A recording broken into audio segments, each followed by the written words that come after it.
আজকে বাড়িতে মা মঙ্গলচণ্ডীর পুজো ছিল। সকাল থেকেই মা ছিল পুজোর কাজে ব্যস্ত। মা মঙ্গলচণ্ডীর পুজো আর বাড়িতে সমস্ত নিরামিষ রান্না হয়েছে। মা সকাল সকাল উঠে সব রান্না করে রেখেছে, আর আমি এই কয়েকটা পনির ছিল, সেই পনিরগুলো দিয়ে না একটু পনির ভাপা করব বলে ভাবলাম।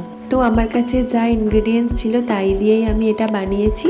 কাজু, সর্ষে, পোস্ত আর কাঁচা লঙ্কা ভালো করে আগে পেস্ট করে নিয়ে তার মধ্যে টক দই, কাশ্মীরি লঙ্কার গুঁড়ো, হলুদ গুঁড়ো আর নুন চিনি দিয়ে দিয়েছিলাম। তারপর ভাজা পনিরগুলো মিশিয়ে দিয়েছিলাম। এই পনির ভাপায় না নারকেল কোড়া দিলে বেশ ভালো হয়, বাট নারকেল আমার কাছে তখন ছিল না, তাই ওপর থেকে কাঁচা সর্ষের তেল আর কয়েকটা জিরা, কাঁচা লঙ্কা ছড়িয়ে এরকম গরম জলে স্ট্যান্ড বসিয়ে তো টিফিন বন্ধ করে বসিয়ে দিলাম। এরকম ভাবে 10 থেকে 12 মিনিট পর্যন্ত মিডিয়াম ফ্লেমে ভাপিয়েছি। কি দারুণ একটা মাখা মাখা পনির ভাপা তৈরি হয়েছিল। এটাও কিন্তু গরম গরম ভাত দিয়েই খেতে দারুণ লাগে। আশা করি যারা পনির ভাপা খেয়েছো তারা জানো।